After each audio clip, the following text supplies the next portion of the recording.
कृष्ण कृष्ण कृष्ण हरे हरे राम राम राम हरे हरे हरे कृष्ण कृष्ण कृष्ण हरे हरे हरे राम राम राम हरे हरे कृष्ण कृष्ण कृष्ण हरे हरे हरे राम राम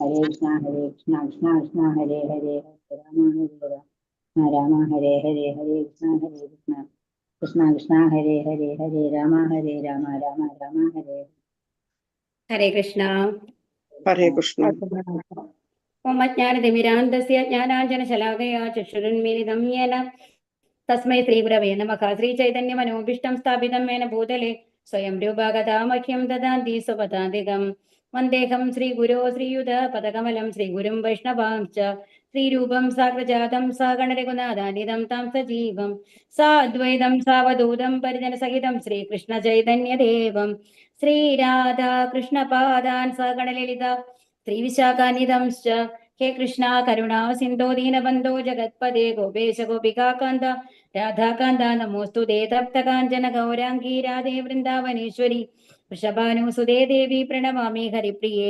वाञ्छाकल्पतरुभ्यश्च कृपा सिन्धुभ्येव च पतितानां पावनेभ्यो वैष्णवेभ्यो नमो नमः। नमो ओं विष्णुपादाय कृष्णप्रेष्ठाय भूतले श्रीमते जयपदाकस्वामिन् इति नामिने नमाचार्यपादाय निताय कृपप्रदायिने गौरकथादामदाय नगरग्रामतारिणे नमो ओं विष्णुपादाय कृष्णप्रेष्ठाय भूतले श्रीमते भक्तिवेदान्तस्वामिन् इति नामिने नमस्ते सारस्वते देवे गौरवाणि प्रचारिणे निर्विशेष शून्यवादी पाश्चात्यदेशधारिणे नारायणं नमस्कृभ्यां नरं चैव नरोत्तमं देवीं सरस्वतीं व्यासं ततो जयमुदीरयेत्। नष्टप्रायेषु भद्रेषु नित्यं भागवत सेवया भगवतीर्उत्तमश्लोके भक्तिर्भवति नैष्टिकी। जय श्रीकृष्ण चैतन्य प्रभो नित्यानन्द श्री अद्वैत गदाधर श्रीवासादि गौरभक्तवृन्द हरे कृष्ण कृष्ण कृष्ण हरे हरे हरे राम राम राम हरे हरे ഹരേ കൃഷ്ണ. ശ്രീ ശ്രീരാധാ ടെമ്പിളിന്റെ കീഴിലുള്ള ഭാഗവതം ക്ലാസ്സിലേക്ക് എല്ലാവർക്കും സ്വാഗതം. അപ്പൊ നമ്മള് എന്താണ് നമ്മൾ ഇതിനു മുമ്പ് പറഞ്ഞത്? വ്യാസദേവർ വന്നു കഴിഞ്ഞിട്ട് യജുർവേദം എന്നുള്ള പേരുള്ള ഒരു വേദമാണ് ആദ്യം ഉണ്ടായിരുന്നത്. അതിനെ 4ആക്കി പകുത്തു അല്ലെ? എന്നിട്ടും അത് എല്ലാവർക്കും അത് മനസ്സിലാക്കാൻ ബുദ്ധിമുട്ടായിരിക്കും എന്ന് വിചാരിച്ചിട്ട് അവർ എന്ത് ചെയ്തു? പഞ്ചമവേദം എന്ന് പറയുന്ന പുരാണങ്ങളും മഹാഭാരതവും സംഹിതകളൊക്കെ എഴുതി. മഹാഭാരതം പ്രത്യേകിച്ചും എന്താണ് ശൂദ്രര് അങ്ങനത്തെ ആൾക്കാർ, അതായത് വേദപാണ്ഡിത്യമില്ലാത്തവര്, അത് മനസ്സിലാക്കാൻ ബുദ്ധിമുട്ടുള്ള ആൾക്കാര്, അതുപോലെ സ്ത്രീകള്, അവര് എപ്പോഴും എന്താ പറയുക ഭൗതിക കാര്യങ്ങൾ മുഴുകിയിട്ടുള്ള ആൾക്കാരാണ് അല്ലെ. അപ്പൊ അതുകൊണ്ട് അവർക്കും അതിനുള്ള സമയം കണ്ടെത്താനായിട്ട് ബുദ്ധിമുട്ടുണ്ടാവും. അതുപോലെ തന്നെ പിന്നാരാണ് ദ്വിജബന്ധു എന്ന് പറയുന്നത് ബ്രാഹ്മണ കുലത്തിലോ ക്ഷത്രിയ കുലത്തിലോ വൈശ്യകുലത്തിലോ ജനിച്ചാൽ പോലും ആ ക്വാളിറ്റി ഇല്ലാത്ത ആൾക്കാര്, അതിനുവേണ്ടി അതായത് വേദപഠനം ഒന്നും നടത്താത്ത ആൾക്കാര്, അങ്ങനത്തെ ആൾക്കാർക്കും അത് മനസ്സിലാക്കാനായിട്ടുള്ള ബുദ്ധിമുട്ട് ആവും എന്നുള്ളത് കൊണ്ടാണ് സ്റ്റോറി രൂപത്തില് മഹാഭാരതം എഴുതിയത്. പക്ഷെ ഇതൊക്കെ ചെയ്തു കഴിഞ്ഞിട്ടും എന്തുണ്ടായി? വ്യാസദേവർക്ക് വന്നിട്ട് തൃപ്തി വന്നില്ല എന്നുള്ളതാണ് ഇവിടെ പറയുന്നത്. അപ്പോ മഹാഭാരതവും പഞ്ചമവേദമായിട്ട് ചാന്തോക്യ ഉപനിഷത്തിൽ പറഞ്ഞിട്ടുണ്ട് എന്നുള്ളതാണ് ഇവിടെ പറയുന്നത് കേട്ടോ. ഇനി ശ്ലോകം 20. ഋഗ്യജു സാമാധരം വ്യാഖ്യ വേദാശ്ചത്വാര ഉദ്യതാഃ. ചൊല്ലിക്കോളൂ.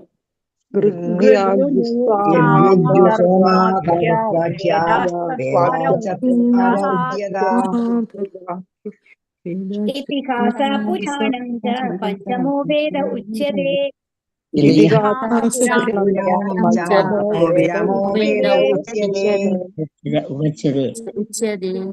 യജു സാമ അഥർവ ആഖ്യാഹ. 4 വേദങ്ങളുടെയും നാമധേയം. വേദാഹ വേദങ്ങൾ, ചത്വാര 4, ഉദ്യത വ്യത്യസ്ത ഭാഗങ്ങളായി വിഭജിച്ചു. ഇതിഹാസ ചരിത്രരേഖകൾ, മഹാഭാരതം. പുരാണം ച പുരാണങ്ങളും. പഞ്ചമഃ 5, വേദഃ ജ്ഞാനത്തിന്റെ മൂലസ്രോതസ്. ഉച്ചതേ പറയപ്പെടുന്നു. വിവർത്തനം. ശിലപ്രപാദിക്ക് ജ്ഞാനത്തിന്റെ മൂലസ്രോതസ്സുകളുടെ 4 വിഭാഗങ്ങൾ അങ്ങനെ വെവ്വേറെയാക്കപ്പെട്ടു. അത് യജുർവേദത്തിനെ 4ആക്കി തിരിച്ചു. ഋഗ്വേദം, യജുർവേദം, സാമവേദം, അഥർവവേദം. എന്നാൽ ഇതിഹാസങ്ങളും പുരാണങ്ങളിൽ പ്രതിപാദിക്കുന്ന ആധികാരികമായ കഥകളും പഞ്ചമവേദങ്ങൾ എന്ന് വിശേഷിക്കപ്പെടുന്നു. അപ്പോൾ കഥ രൂപത്തിലുള്ളതാണ് എന്ത്? പുരാണങ്ങളും എന്താണ് മഹാഭാരതം എന്ന് പറയുന്ന ഇതിഹാസങ്ങളും. ശ്ലോകം 21. തത്ര ഋഗ്വേദധര പൈലക സാമഗോ ജൈമിനി കവിഃ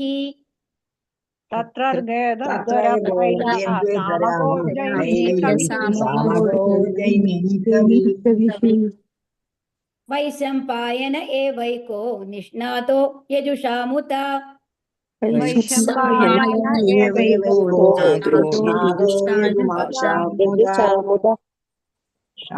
തത്ര അനന്തരം ഋഗ്വേദധരാഹ ഋഗ്വേദ ആചാര്യൻ, പൈലഹ പൈലൻ എന്ന നാമധേയമുള്ള ഋഷി, സാമകഹ സാമവേദത്തിന്റെ, ജമിനിഹി ജൈമിനി എന്നു പേരുള്ള ഋഷി, കവിഹി ഉന്നത യോഗ്യതയുള്ള, വൈശംപായനഹ വൈശംപായനൻ എന്ന നാമധേയമുള്ള ഋഷി, ഏവ മാത്രം, ഏകഹ ഏകനായി, നിഷ്ണാതഹ അതിനിപുണനായ, യജുഷാം യജുർവേദത്തിന്റെ, ഉത പുകഴ്പെറ്റു.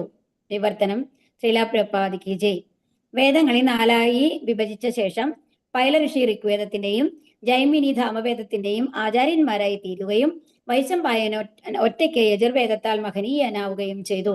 അപ്പൊ ഓരോരോ വേദങ്ങളുടെ ആചാര്യന്മാർ എന്നുള്ള ലെവലിൽ ഓരോരുത്തരെയും നിയമിച്ചു. ഓക്കെ, അപ്പോ ആരാണ് ഋഗ്വേദത്തിന്റെ ആചാര്യന്റെ പേരാണ് എന്താണ്? പൈല ഋഷി. അതുപോലെ സാമവേദത്തിന് ജൈമിനി, അതുപോലെ യജുർവേദത്തിന് വൈശംപായനൻ.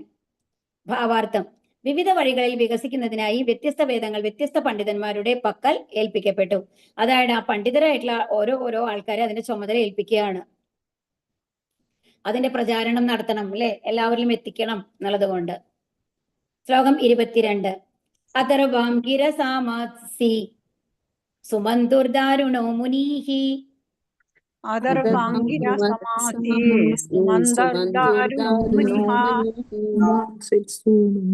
ഇതിഹാസപുരാണാനാം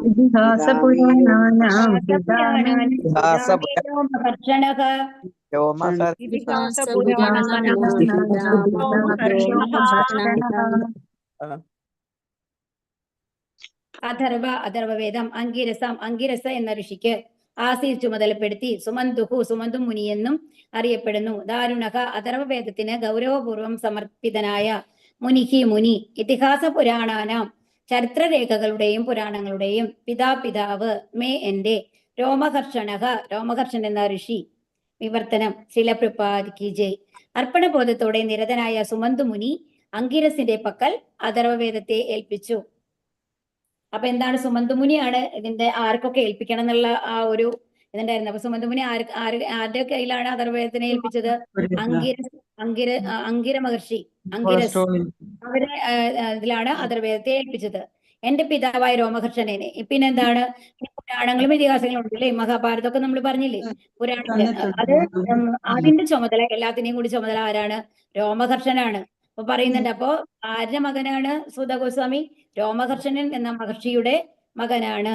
അപ്പൊ ഇവിടെ സൂത ഗോസ്വാമി പറയണ എന്റെ പിതാവായ രോമഹർഷനെ പുരാണങ്ങളുടെയും ഇതിഹാസങ്ങളുടെയും ചുമതല ഏൽപ്പിച്ചു എന്ന് പറയുകയാണ് ഇവിടെ. അപ്പൊ എന്താണ്? ആദ്യം എന്താണ്? പൈലമുനിയാണ് ഋഗ്വേദത്തിന്, അല്ലെ. പിന്നെ ആരായിരുന്നു? എന്തൊക്കെയാണ് പറഞ്ഞത്? ജൈമിനി സാമവേദം, വൈശംപായനൻ യജുർവേദം. പിന്നെ ഇനി വരുന്നതാണ് അഥർവവേദത്തിന് ആരാണ്? സുമന്തുമുനി ആരെ ഏൽപ്പിച്ചു? അങ്കിരസിനെ. ബാക്കിയുള്ള പുരാണങ്ങളുണ്ടല്ലോ, നമ്മുടെ മഹാഭാരതം, അതൊക്കെ അതിന്റെ എല്ലാം ചുമതല രോമഹർഷനൻ എന്നുള്ള മഹർഷിക്കായിരുന്നു. അദ്ദേഹമാണ് സൂത ഗോസ്വാമിയുടെ പിതാവ്. ശ്ലോകം 23. തയേദാർഷയോ വേദം സ്വംസം വ്യസ്യന്നനേകത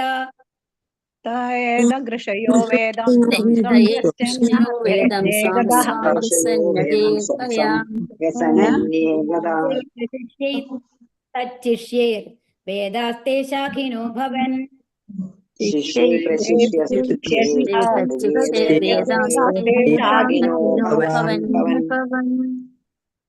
അവർ ഏത് എല്ലാവരും ഋഷയാഹ പണ്ഡിതരായ വിദ്വാൻമാർ, വേദം യഥാക്രമങ്ങളായ വേദങ്ങൾ, സ്വം അവരവരെ ഏൽപ്പിച്ച വിഷയങ്ങൾ, വ്യസ്യൻ നൽകി, അനേകത നിരവധി, ശിഷ്യൈഹി ശിഷ്യന്മാർ, പ്രശിഷ്യൈഹി ശിഷ്യരുടെ ശിഷ്യന്മാർ, തത്ശിഷ്യ പ്രശിഷ്യരുടെ ശിഷ്യന്മാർ, വേദാത്തെ യഥാനുക്രമമായ വേദങ്ങളുടെ അനുവർത്തികൾ, ശാഖിനഹ വിഭിന്ന ശാഖകൾ, അഭവൻ അപ്രകാരം ആയിത്തീർന്നു.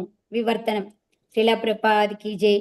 അവരുടെ ഉഴപ്പമായപ്പോൾ ഈ പണ്ഡിതരായ വിദ്വാൻമാരെല്ലാവരും തങ്ങളിൽ നിക്ഷിപ്തമായിരുന്ന വേദങ്ങളെ നിരവധി ശിഷ്യന്മാർക്കും പ്രശിഷ്യർക്കും അവരുടെ ശിഷ്യർക്കും പകർന്നു നൽകി. അപ്പൊ അവരെന്താണ്, ഓരോ ചുമതലയുള്ള ആൾക്കാര് അവരുടെ ശിഷ്യന്മാർക്ക് അത് പറഞ്ഞു കൊടുത്തു, അവരുടെ ശിഷ്യന്മാർക്ക് അവർ പറഞ്ഞു കൊടുത്തു. അങ്ങനെ അത് വികസിച്ചു എന്നാണ് പറയുന്നത്. അപ്രകാരം വേദാനുവർത്തികളുടെ യഥാനുക്രമമായ ശാഖകൾ നിലവിൽ വന്നു. അങ്ങനെ 4 ശാഖകൾ വന്നു, ഓരോ വേദങ്ങളും പിന്തുടരുന്ന മാതിരിയുള്ളത്. പിന്നെ പുരാണങ്ങളൊക്കെ പിന്തുടരുന്ന മാതിരി രോമഹർഷന്റെ കീഴിലുണ്ടായിരുന്നു അല്ലെ. അവരും ശിഷ്യന്മാരിൽ കൂടെ മഹാഭാരതമൊക്കെ ഒരുപാട് പേരിൽ എത്തിച്ചു. ഭാവാർത്ഥം. ശ്രീല പ്രഭാത് കി ജയ്. ജ്ഞാനത്തിന്റെ മൂലസ്രോതസ് വേദങ്ങളാകുന്നു. മൂലവേദഗ്രന്ഥങ്ങളിൽ പ്രതിപാദിക്കാത്ത ലൗകികമോ അതീന്ദ്രിയമോ ആയ യാതൊരു ജ്ഞാനശാഖകളുമില്ല. അവ വിഭിന്ന ശാഖകളായി വിസ്തരിച്ചിരിക്കുന്നു എന്ന് മാത്രം. പണ്ഡിതരും ബഹുമാന്യരുമായ ശ്രേഷ്ഠ ആചാര്യന്മാരാണ് അവയെ ആദ്യമായി നൽകിയത്. അതായത് അനേക ശാഖകളായി വിഭജിക്കപ്പെട്ട വേദജ്ഞാനം വ്യത്യസ്ത ശിഷ്യ പരമ്പരകളിലൂടെ ഭുവനമെങ്ങും വ്യാപിക്കപ്പെട്ടിരിക്കുന്നു. ആകയാൽ വേദങ്ങൾക്ക് അതീതമായ യാതൊരു സ്വതന്ത്ര ജ്ഞാനത്തെയും ആർക്കും അവകാശപ്പെടാനാവില്ല. ഇവിടെ എന്താ പറയുന്നത്, ജ്ഞാനത്തിന്റെ മൂലസ്രോതസ് എന്ന് പറയുന്നത് വേദങ്ങളാണ് അല്ലെ. അപ്പൊ ആ മൂല ഗ്രന്ഥങ്ങളില് പ്രതിപാദിക്കാത്ത ഒരു കാര്യം പോലും ഈ ഭൗതിക ലോകത്തോ ആത്മീയ ലോകത്തോ നടക്കുന്നില്ല എന്നുള്ളതാണ്. എല്ലാ വിവരവും ഉണ്ട് അതിനെ. ആത്മീയ ലോകത്തെ പറ്റിയിട്ടായാലും ഭൗതിക ലോകത്തെ പറ്റിയിട്ടായാലും ഓരോ സ്ഥലത്തും എങ്ങനെയാണ് കാര്യങ്ങൾ നടക്കുന്നത്, A to Z എല്ലാ കാര്യങ്ങളും ആ വേദങ്ങളിൽ ഉണ്ട് എന്നാണ് പറയുന്നത്. ആ വിഭിന്ന ശാഖകളായി വിസ്തരിച്ചിരിക്കുന്നു എന്ന് മാത്രം. ഇപ്പൊ ഇങ്ങനത്തെ 4 ശാഖകളിലായി മാറി അതിൽ വിസ്തരിച്ചിരിക്കുകയാണ്. പണ്ഡിതരും ബഹുമാന്യരുമായ ശ്രേഷ്ഠ ആചാര്യന്മാരാണ് അവയെ ആദ്യമായി നൽകിയത്. അതായത് അനേക ശാഖകളായിട്ട് വിഭജിച്ചപ്പെട്ട വേദജ്ഞാനം പല ശിഷ്യ പരമ്പരകളിലൂടെ എല്ലായിടത്തും വ്യാപിക്കപ്പെട്ടു എന്നാണ് പറയുന്നത്. അതിനാൽ വേദങ്ങൾക്ക് അതീതമായി അതൊരു സ്വതന്ത്ര ജ്ഞാനത്തെ. അപ്പൊ വേദങ്ങൾക്ക് അതീതമായിട്ട് വേറെ ഒന്നുമില്ല. കാരണം എല്ലാ ജ്ഞാനങ്ങളും വേദങ്ങളിൽ നിന്ന് വന്നതാണ്. അത് ശാഖകളായി പല വിഭാഗങ്ങളായി മാറി എന്ന് മാത്രമേ ഉള്ളൂ എന്നാണ് ഇവിടെ പറയുന്നത്. ശ്ലോകം 24. തയേവ വേദ ദുർമേധേർ ധാര്യന്തേ പുരുഷൈര്യഥാ.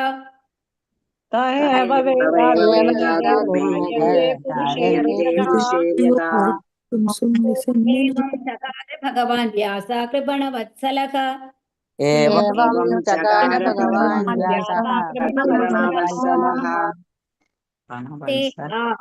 നിശ്ചയമായും വേദാഹ ജ്ഞാനഗ്രന്ഥം ദുർമേധൈ അല്പബുദ്ധികളായവരാൽ ധാര്യന്തേ ഉൾക്കൊള്ളാൻ കഴിയും പുരുഷൈഹി മാനവരാൽ യഥാ എത്രത്തോളം ഏവം അപ്രകാരം ചകാര ചിട്ടപ്പെടുത്തി ഭഗവാൻ പ്രഭാവശാലിയായ വ്യാസക വ്യാസമഹർഷി കൃപണവത്സലക ആജ്ഞരായ ജനസമൂഹത്തോട് അതീവ കൃപയുള്ള വിവർത്തനം. ശില പ്രഭാത് കി ജയ്. അപ്രകാരം അജ്ഞരായ ജനങ്ങളോട് അതീവ കൃപയുള്ള ഋഷിശ്രേഷ്ഠനായ വ്യാസദേവൻ അല്പജ്ഞാനികൾക്ക് പോലും ഉൾക്കൊള്ളാവുന്ന വിധം വേദങ്ങളെ ചിട്ടപ്പെടുത്തി. അപ്പൊ എന്താണ്, ഈ വേദങ്ങൾ പഠിക്കാൻ ബുദ്ധിമുട്ടാണെന്ന് മനസ്സിലാക്കിയത് കൊണ്ട് വേദങ്ങളെ ചിട്ടപ്പെടുത്തിക്കൊണ്ട് എന്ത് ചെയ്തു, ഈ ജനങ്ങളോട് അതീവ കൃപയുള്ളതാണ് അല്ലേ. അപ്പൊ വേദങ്ങൾ എങ്ങനെയാണ് ചിട്ടപ്പെടുത്തിയത്, 4 തിരിച്ചു ആദ്യം. അതിനുശേഷം എന്ത് ചെയ്തു, അതിനെ ബേസ് ചെയ്തിട്ട് അതിന്റെ സാരമായിട്ട് പുരാണങ്ങളും ഇതിഹാസങ്ങളും രചിച്ചു. ഭാവാർത്ഥം. ശില പ്രഭാത് കി ജയ്. വേദം ഏകമാണ്. നിരവധി വിഭാഗങ്ങളായി വേദത്തെ വിഭജിച്ചതിന്റെ കാരണങ്ങളെ ഇവിടെ വിശദമാക്കിയിരിക്കുന്നു. ഏതൊരു സാമാന്യ വ്യക്തിക്കും അനായാസേന മനസ്സിലാക്കാൻ കഴിയുന്ന വിഷയമല്ല സർവജ്ഞാനത്തിന്റെയും ബീജമായ വേദം. അതാണ് അത്രയും ടഫാണ്, മനസ്സിലാക്കാനായിട്ട് അത്ര എളുപ്പമല്ല. യോഗ്യനായ ബ്രാഹ്മണനല്ലാത്ത ഒരുവനും വേദാഭ്യസനം നടത്താൻ യത്നിക്കരുതെന്ന് നിയന്ത്രണമുണ്ട്. അതുകൊണ്ട് തന്നെ അത് സാധാരണ ആൾക്കാർക്ക്, ഒരു ശൂദ്രനോ വൈശ്യനോ ക്ഷത്രിയനോ ആയ ആർക്കും ഇത് മനസ്സിലാക്കാനായിട്ട് സാധിക്കില്ല. അപ്പൊ എന്ത് വേണം, വേദാഭ്യസനം. അതുകൊണ്ട് തന്നെ വേദാഭ്യസനം ബ്രാഹ്മണർക്ക് മാത്രമാണ് പഠിക്കാൻ പാടുള്ളൂ എന്നുള്ള റൂള് വന്നത്. അത് ബ്രാഹ്മണർ മാത്രം പഠിക്കണം, ഒരു കാസ്റ്റ് വൈസ് ആയിട്ടല്ല. കാരണം അത് മറ്റുള്ളവർക്ക് മനസ്സിലാക്കാൻ സാധിക്കില്ല എന്നുള്ളത് കൊണ്ട് അതിനുവേണ്ടി സമയം പാഴാക്കണ്ട എന്നുള്ള ലെവലിലാണ് അത് പറയുന്നത്. എന്നാൽ ഈ നിയന്ത്രണം നിരവധി രീതികളിൽ തെറ്റായി വ്യാഖ്യാനിക്കപ്പെട്ടിരിക്കുന്നു. അത് ഒരുപാട് പേര് ബ്രാഹ്മണ കുലത്തിൽ ജനിച്ചു എന്ന ഏക കാരണത്താൽ ബ്രാഹ്മണീയ യോഗ്യതകൾ അവകാശപ്പെടുന്ന ഒരു വിഭാഗം ആളുകൾ വേദാധ്യയനം ബ്രാഹ്മണ ജാതിയുടെ മാത്രം കുത്തകയായി അവകാശവാദം ഉന്നയിക്കുന്നു. മറ്റൊരു വിഭാഗം ജനങ്ങൾ അതിനെ ബ്രാഹ്മണ കുലത്തിൽ ജന്മം സംഭവിക്കാത്ത ഇതര ജാതികളോടുള്ള അനീതിയായി കരുതുന്നു. അപ്പൊ എന്താണ്, ചിലവരെന്താ വിചാരിക്കുന്നത്, നമ്മൾ ബ്രാഹ്മണ കുലത്തിൽ ജനിച്ച കാരണം നമുക്ക് പൂർണ്ണ അവകാശമുണ്ട് ഈ വേദങ്ങൾ പഠിക്കാൻ. പക്ഷേ ഭഗവാൻ എന്താ പറയുന്നത്, ഗുണകർമ്മ വിഭാഗശഃ എന്നാണ്. ചാതുർവർണ്ണ്യം മയാ സൃഷ്ടം ഗുണകർമ്മ വിഭാഗശഃ എന്നാണ് പറഞ്ഞിട്ടുള്ളത്. അത് ജനനം കൊണ്ടല്ല ഒരാൾ ബ്രാഹ്മണനോ ക്ഷത്രിയനോ വൈശ്യനോ ശൂദ്രനോ ആകുന്നത്, അയാളുടെ കർമ്മങ്ങൾ കൊണ്ടാണ്. അയാളുടെ മനോഭാവം കൊണ്ടാണ്. അപ്പൊ എന്താണ് അപ്പൊ ഒരു ആ കൂട്ടർ എന്താ വിചാരിക്കുന്നത്, ഞാൻ ഗുണത്തിലാണ് ജനിച്ചത്, അത് കാരണം കൊണ്ട് ഈ വേദങ്ങൾ പഠിക്കാനുള്ള അവകാശം എനിക്കുണ്ട് എന്ന് അവർ വിചാരിക്കുന്നു. എന്നാൽ അതിനെ മനസ്സിലാക്കാനുള്ള യോഗ്യത അവർക്ക് ഉണ്ടോ എന്നുള്ളത് അവർ ചിന്തിക്കുന്നില്ല. അതുപോലെ തന്നെ എന്താണ് മറ്റൊരു വിഭാഗം ജനങ്ങൾ ഇതിനെ ബ്രാഹ്മണ കുലത്തിൽ ജന്മം സംഭവിക്കുക, അതുപോലെ അപ്പൊ ഇതര ജാതികൾ ജനിച്ച ആൾക്കാർ എന്താ വിചാരിക്കുന്നത്, അതെങ്ങനെയാണ് അങ്ങനെ ഒരു പാർഷ്യാലിറ്റി വരാൻ പറ്റുക, ബ്രാഹ്മണ കുലത്തിലുള്ള ആൾക്കാർ നമ്മൾക്കും എന്തുകൊണ്ട് പഠിച്ചുകൂടാ എന്നുള്ള ലെവൽ അത് അനീതിയായിട്ട് കരുതുന്നു. എന്നാൽ ഇവർ ഇരുവരും വഴിതെറ്റി നയിക്കപ്പെട്ടവരാണ്. ബ്രഹ്മദേവന് പോലും പരമപുരുഷ ഭഗവാനാൽ വിശദീകരിച്ച് നൽകേണ്ടി വരുന്ന ശ്രദ്ധാവിഷയങ്ങളാണ് വേദങ്ങൾ. ഏറ്റവും ഉത്തമനായിട്ടുള്ള ജീവസത്തയാണ് അല്ലെ ബ്രഹ്മദേവൻ. പക്ഷെ ബ്രഹ്മാവിന് പോലും ആര് പറഞ്ഞു കൊടുക്കണം, ഭഗവാൻ തന്നെ പറഞ്ഞു കൊടുക്കണം എന്താണ് ഇതാണ് ലൈഫ് എന്നുള്ളത്.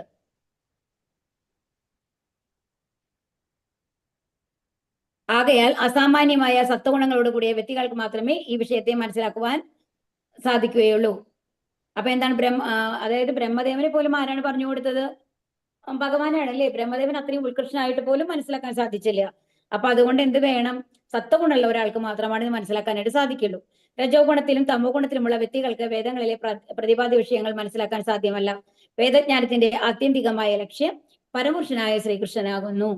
ഈ സവിശേഷ വ്യക്തിത്വത്തെ അത്യപൂർവമായി മാത്രമേ രജസ് തമോ ഗുണങ്ങളിലുള്ളവർക്ക് മനസ്സിലാകൂ. സത്യയുഗത്തിൽ ഏവരും സത്വഗുണത്തിൽ സ്ഥിതി ചെയ്യുന്നവരായിരുന്നു. അപ്പൊ അതാണ് സത്യഗുണത്തിൽ എല്ലാവരും സത്വഗുണത്തിലായിരുന്നു. ക്രമേണ ത്രേതായുഗത്തിലും ദ്വാപരയുഗത്തിലും സത്വഗുണം ക്ഷയിക്കുകയും സാമാന്യ ജനങ്ങൾ ദുഷിക്കുകയും ചെയ്തു. അപ്പൊ ഓരോ യുഗം ചെല്ലുന്തോറും അവരുടെ ക്വാളിറ്റി കുറഞ്ഞു കുറഞ്ഞു വരികയാണ്. കണ്ടോ, വർത്തമാന യുഗത്തിൽ സത്വഗുണം മിക്കവാറും ശൂന്യമാണ്. ഇവിടെ ആർക്കും സത്വഗുണം ഇല്ല എന്ന് പറയാം. അങ്ങനെ സാമാന്യ ജനങ്ങളിലും അപജയം സംഭവിച്ചിരിക്കുന്നു. ആകയാൽ കരുണാമനസ്കനും പ്രബലനുമായ ശ്രേഷ്ഠ ഋഷി ശ്രീലാവ്യാസദേവൻ സാമാന്യ ജനങ്ങൾക്ക് വേണ്ടി വേദങ്ങളെ പല വിധത്തിൽ വിഭജിച്ചു. അങ്ങനെയാകുമ്പോൾ രജസ് തമോ ഗുണങ്ങളിലുള്ള അല്പബുദ്ധികളായ ജനങ്ങൾക്കും അവയെ പ്രായോഗികമായി അനുവർത്തിക്കാൻ കഴിയും.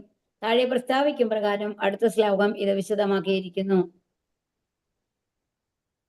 അപ്പൊ ഇവിടെ എന്താ പറയുന്നത്, സാമാന്യ ജനങ്ങളിലൊക്കെ അപജയം സംഭവിച്ചു. അത് കാരണം കൊണ്ട് എന്ത് ചെയ്തു, അതുകൊണ്ടാണ് വ്യാസദേവൻ എന്താക്കി നാലാക്കി തിരിച്ചത് ഈ വേദങ്ങളെ. അപ്പൊ അങ്ങനെയാവുമ്പോ എന്താണ്, ചെറിയ ചെറിയ പുസ്തകങ്ങളാണല്ലോ. അപ്പൊ രജസ് തമോ ഗുണങ്ങളുള്ള ആൾക്കാർക്കും അത് കുറേശ്ശെ പഠിച്ച് തന്റെ ജീവിതത്തിൽ പ്രാവർത്തികമാക്കാൻ സാധിക്കും എന്നുള്ള ഒരു തോന്നൽ കൊണ്ടാണ് വ്യാസദേവൻ അങ്ങനെ ചെയ്തത്. ശ്ലോകം 25. സ്ത്രീശൂദ്രാദിജ ബന്ധൂനാം ത്രയീനാ ശ്രുതി ഗോചര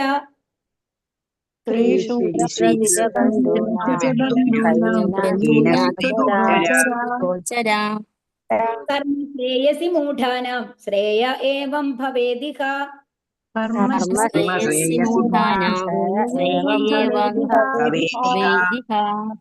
ശ്രീ ഭാരതമാഖ്യാനം കൃപയാ മുനിനാ കൃതം.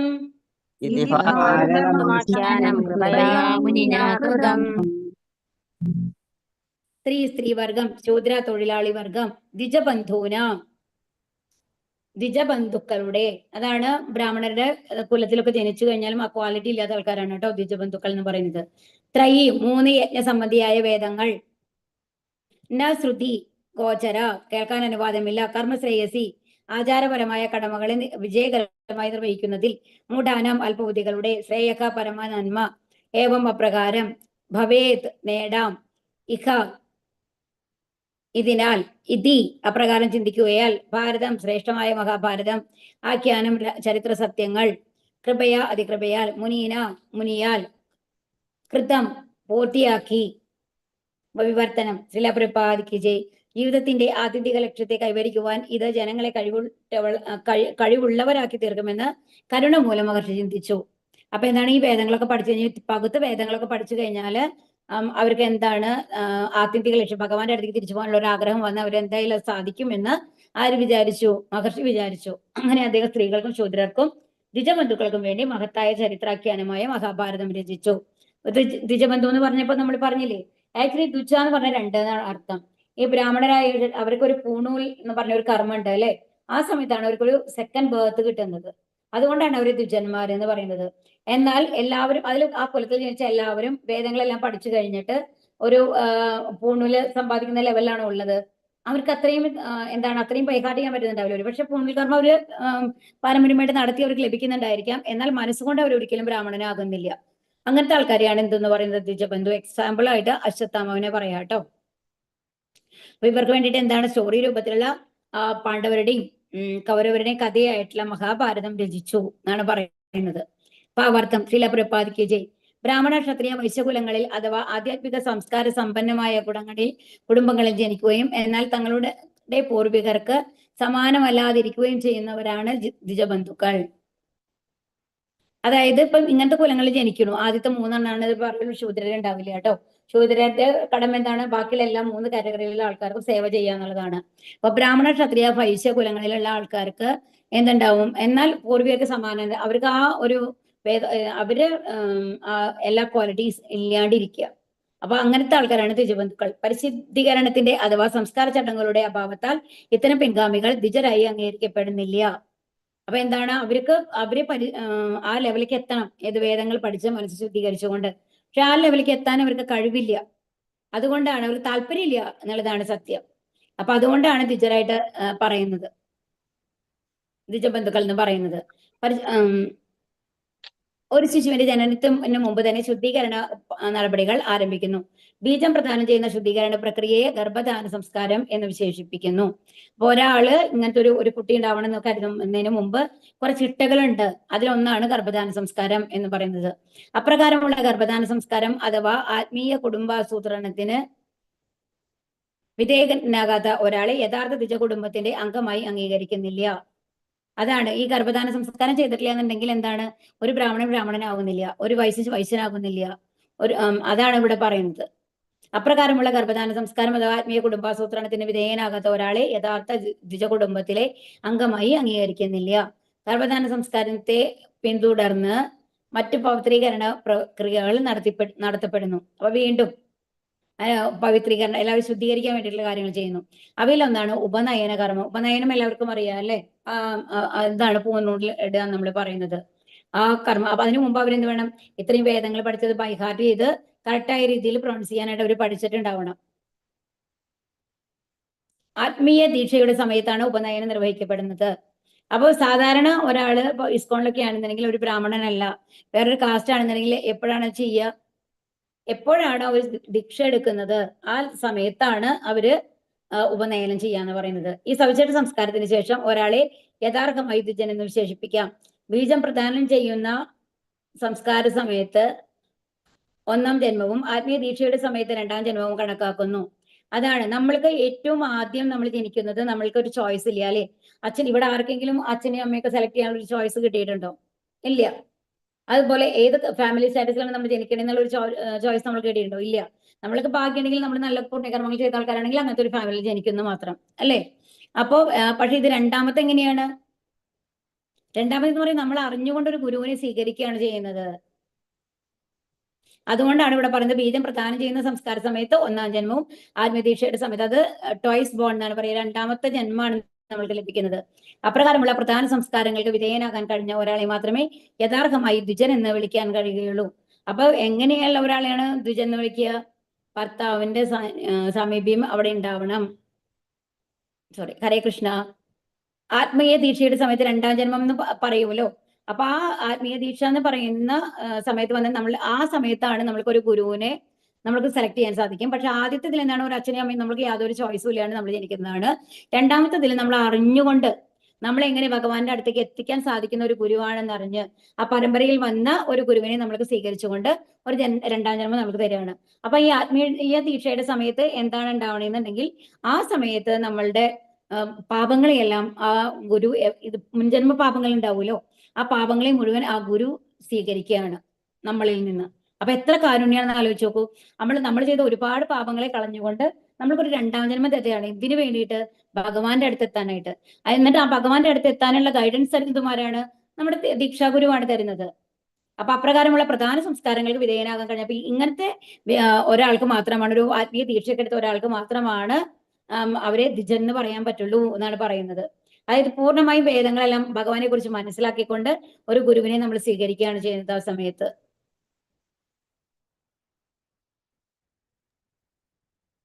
ഹരേ കൃഷ്ണ. മാതാപിതാക്കൾ ആത്മീയ കുടുംബാസൂത്രണം പാലിക്കാതെ വികാരത്താൽ മാത്രം ശിശുക്കൾക്ക് ജന്മം നൽകുന്നുവെങ്കിൽ അവരുടെ ശിശുക്കളെ ദ്വിജബന്ധുക്കൾ എന്ന് വിളിപ്പിക്കുന്നു. അതാണ് ഇപ്പൊ നമ്മൾ ബ്രാഹ്മണ കുലത്തിൽ ജനിച്ചു, പക്ഷെ എന്നാലും ഈ ഇങ്ങനെയൊന്നും ചെയ്തിട്ടില്ല, ഉപനയനമൊന്നും അവർ മര്യാദയ്ക്ക് ചെയ്തിട്ടില്ല, ആ കുട്ടി അത് പഠിച്ചിട്ടില്ല, അങ്ങനെയൊക്കെ ആണെന്നുണ്ടെങ്കിൽ അവർ ഒരിക്കലും ബ്രാഹ്മണനാകുന്നില്ല എന്നാണ് പറയുന്നത്. ആ രണ്ടാമത്തെ ജന്മം അവർക്ക് ലഭിക്കണം. അതുകൊണ്ടാണ് അങ്ങനെ ലഭിക്കാത്ത ഒരാളെ എന്തെന്ന് വിളിക്കുന്നത്, ദ്വിജബന്ധു എന്ന് വിളിക്കുന്നത്. അതുമല്ല, ഇന്നത്തെ കാലത്താകുമ്പോൾ നമ്മൾ ആ ഒരു ഇത് നമ്മൾക്കൊരു പൂണൂൽ കിട്ടിക്കൊണ്ട് നമ്മൾ ബ്രാഹ്മണനാവണമെന്നില്ല, അതിന്റെ ക്വാളിറ്റി ഉണ്ടാവണം.